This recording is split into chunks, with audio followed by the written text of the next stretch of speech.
です。今回は前袖のパドシャバルの動きについてご紹介をしています。パドシャバル、しっかりと基本の動きを押さえながら、今回はちょっとパドシャバルの動きでもしっかり動けるようなコツを紹介しています。ぜひ最後までご覧いただいて、普段のレッスンがより楽しいものになったら嬉しいです。では、早速始めていきましょう。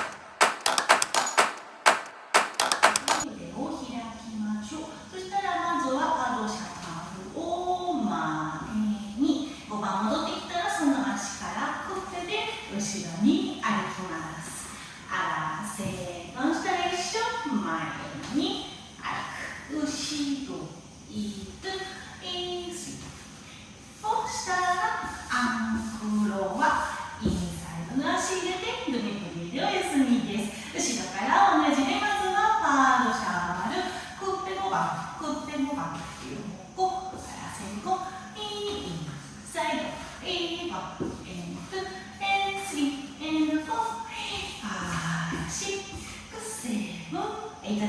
そしたら後半はパドシャバルを2回ずつ前後の方向に行きましょう。前に2つ、横、前側にしまってから後ろ側に行ってください。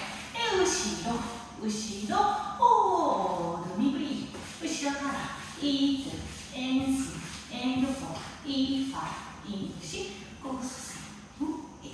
そしたら最後はスースークロース。ここプリエでぐーっと引っ張った延長線上に入っていくようにして、最後はしっかりバランス、アロンジェまでとって体と足のコネクションしっかり確かめてから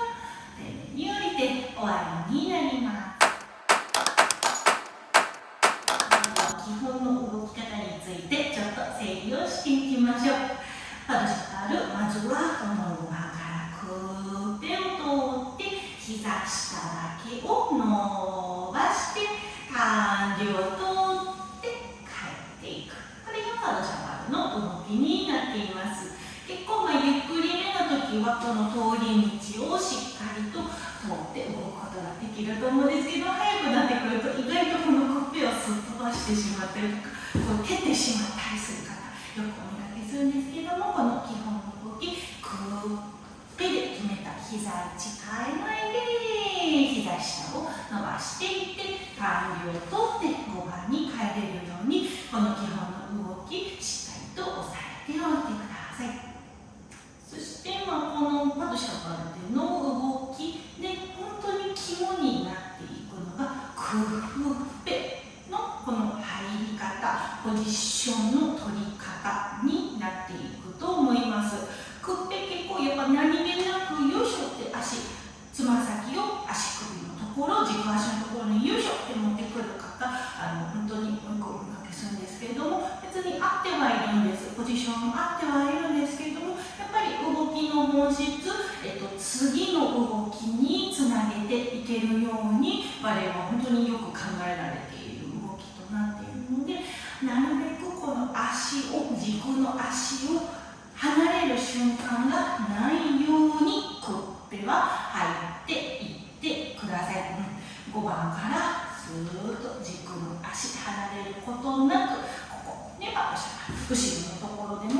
よいしょっていうのではなくて、軸の足にしっかり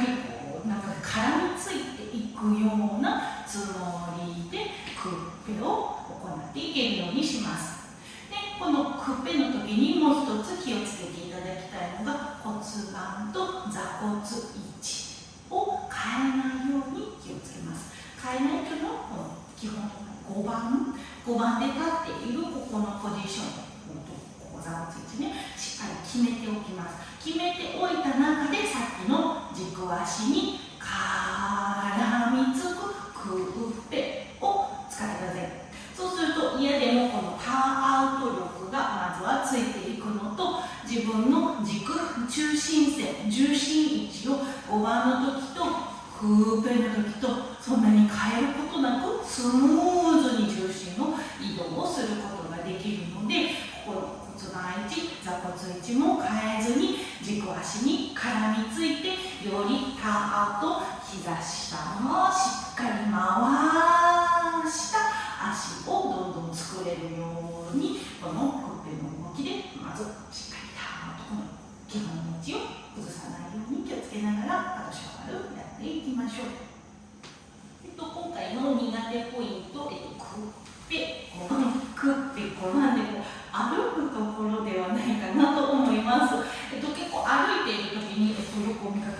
がだんだんこう足がスカスカ、なんか4番でも5番でもないようなポジションに足が入っていく方をよくお見かけするんですけれども、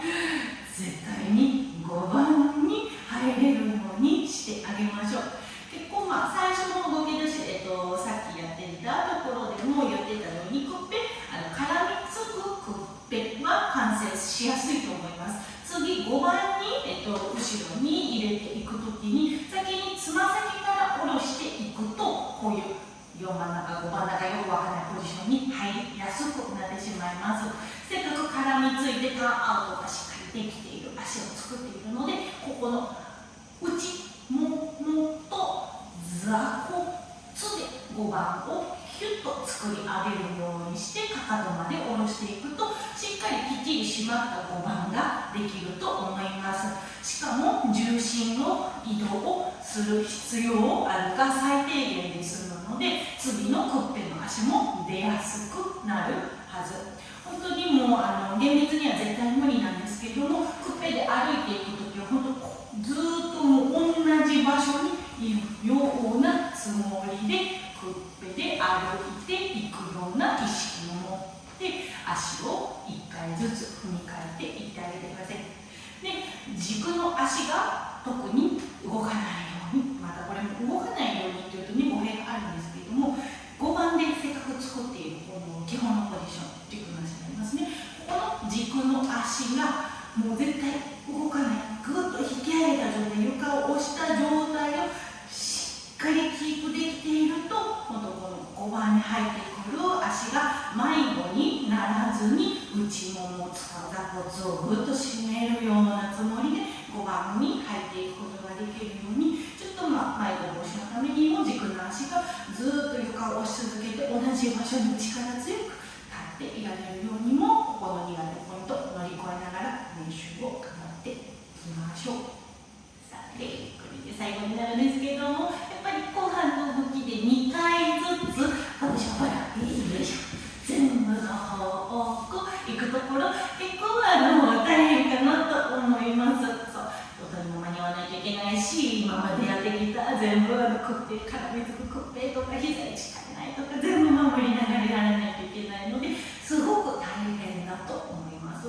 で、そんな中でやっぱり気をつけていただきたいのが、この5番に帰ってきたここのしっかり床をしっかりとキャッチしておいて、次よいしょ、次の原動力になるようにも必ず床をしっかり使って次の足を素早く出せれるように、ちょっとアクセントを取りながら頑張ってやっていってみましょう。前に足を出すときも円は円というふうに円で少しこうクッペからこう風をスッと起こすようなつもりで、いい次アクセントをクッペから次の動きにつけるようなイメージで、というよりちょっとここの速い動きのところの5番から次のクッペに入るところにアクセントをちょっと取りに行くようにしながら、速い動きでも次の動きと思いながら音に間に合うパドシャボル後半の動き練習をしっかりと頑張っていってみてください。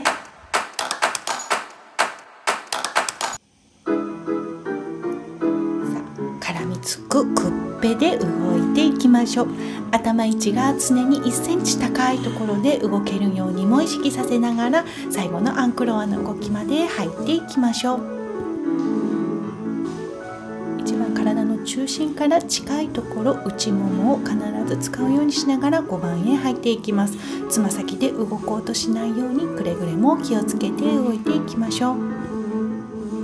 早くても焦らないこと、とっても大事です。先ほど言っていたアクセントをしっかりと取りながら、音の中でしっかり終われるように最後まで少し追い込むようにしながら練習していきましょう。最後のバランスも慌てないで、アンナバアンをアロンジェでさらに体が引き上がるような使い方でバランスをさらに確かめるようにしながら降りていってください。反対側へ続いていきます。